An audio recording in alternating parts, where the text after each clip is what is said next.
नमस्कार, मी सागर जोशी. TV9 मराठीमध्ये आपलं स्वागत. आणि बातमीपत्रात आता पाहणार आहोत राजकीय त्याचबरोबर इतरही क्षेत्रातील महत्त्वाच्या घडामोडी. 36 जिल्हे 50 बातम्यांमधून. गोंदियातील खजरी गावाजवळ एसटी बसचा अपघात. अपघातामध्ये 12 जणांचा मृत्यू. मृतांचा आकडा वाढण्याची भीती. गोंदियातील अपघातामध्ये मृत्यू झालेल्या व्यक्तींच्या नातेवाईकांना मुख्यमंत्री शिंदे यांच्याकडून 10 लाखांची मदत जाहीर. काळजीवाहू मुख्यमंत्री शिंदे यांचे परिवहन खात्याला आदेश. राज्यामध्ये रब्बी हंगामातील पेरण्या वेगानं सुरू. 35,21,655 हेक्टरवर पेरण्या पूर्ण. शेतकरी पेरण्यांच्या कामात व्यस्त. जळगावच्या बुधवड तालुक्यामध्ये 65% पेरण्या पूर्ण. शेतकऱ्यांचा मका आणि हरभरा या पिकावर भर. वाशिम जिल्ह्यामध्ये चिया पिकाच्या पेरणी क्षेत्रात वाढ. शेतकऱ्यांकडून 164 हेक्टर क्षेत्रावर चिया पिकाची पेरणी. मागील वर्षाच्या तुलनेमध्ये पेरणी क्षेत्रात दुपटीनं वाढ. परभणी जिल्ह्यामध्ये वातावरणातील बदलाचा तुरीवर मोठा परिणाम. तुरीवर मोठ्या प्रमाणावर अळीचा प्रादुर्भाव. तूर उत्पादक शेतकरी चिंतेत. भंडारा जिल्ह्यामध्ये धुकं आणि ढगाळ वातावरणाचा तूर पिकाला फटका. तुरीच्या उत्पादनामध्ये घट होण्याची शक्यता. शेतकऱ्यांकडून चिंता व्यक्त. वाशिमच्या रिसोड कृषी उत्पन्न बाजार समितीमध्ये हळदीच्या दरामध्ये घसरण. क्विंटल मागे 1000 रुपयांची घसरण झाल्यानं शेतकऱ्यांमध्ये नाराजी. हिंगोलीच्या कृषी उत्पन्न बाजार समितीमध्ये शेतीमालाची आवक घटली. कृषी मालाला चांगले दर मिळत नसल्यानं आवक घटली. कमी किमतीमध्ये माल विकण्याची शेतकऱ्यांवर वेळ. जालना जिल्ह्यामध्ये थंडीचा कडाका वाढताच ग्रामीण भागामध्ये भाजीपाल्याच्या दरात वाढ. शेवगा, कारलं, मिरचीचा दर आता 90 ते 100 रुपये किलो, तर वांग्याचा दर देखील 70 रुपयांवर. पिकांवर रोगाचा प्रादुर्भाव पसरल्यानं बाजारामध्ये आवक कमी. छत्रपती संभाजीनगरमधील कन्नड कृषी उत्पन्न बाजार समितीमध्ये व्यापाऱ्यांकडून शेतकऱ्यांची थट्टा. ठरलेल्या दरापेक्षा कमी दरानं व्यापाऱ्यांकडून मक्याची खरेदी होत असल्याचा शेतकऱ्यांचा आरोप.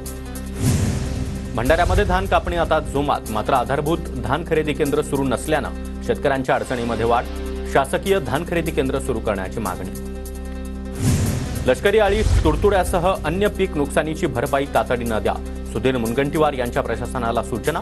धान खरेदीची नोंदणी बंद राहिल्यास संस्थांवर कडक कारवाईचा देखील मुनगंटीवार यांचा निर्देश.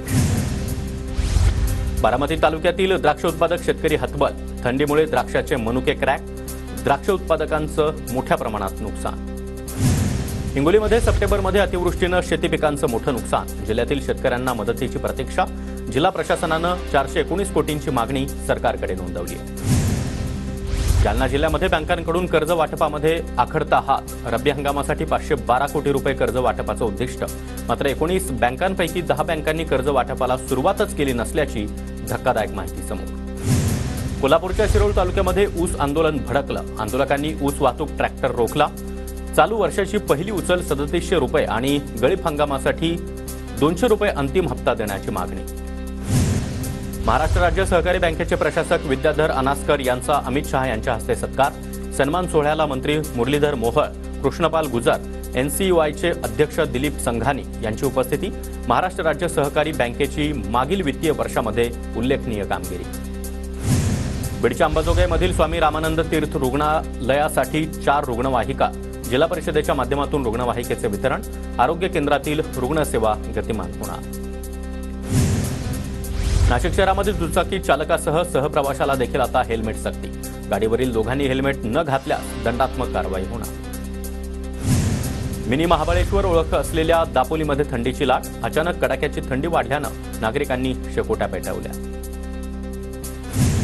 सोलापूरच्या करमाळ्यातील भिलारवाडीमध्ये आयुर्वेदिक मिनी फॉरेस्टचं लोकार्पण. जपानी मियावाकी पद्धतीने 130 दुर्मिळ आयुर्वेदिक झाडांची लागवड. जळगावातील एकलव्य मैदानावर 4 दिवसीय कृषी महोत्सवाचं अशोक जैन यांच्या हस्ते उद्घाटन.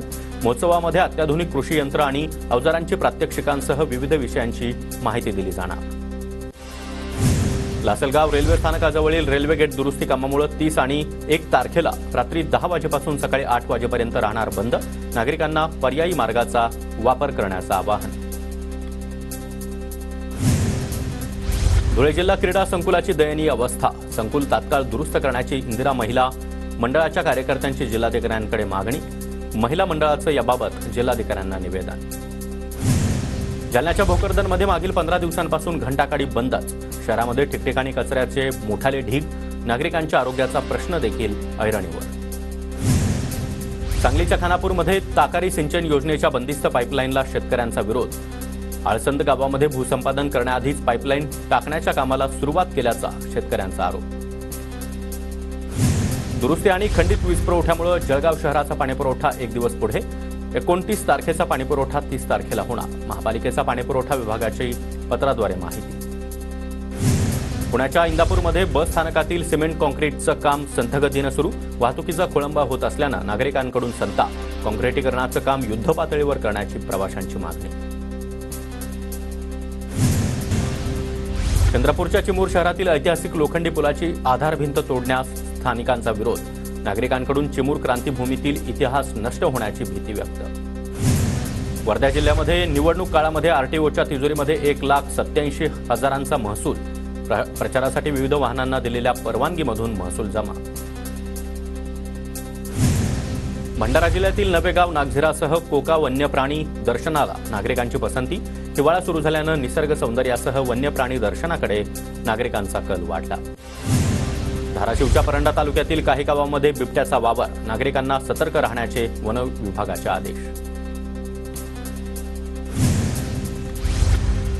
बीडच्या अंबाजोगाई येथील तेलंगणा आणि जळगावमध्ये बिबट्याचा मुक्त संचार. बिबट्याकडून एका बैलाची देखील शिकार. वन विभागाकडून नागरिकांना सतर्कतेचा इशारा.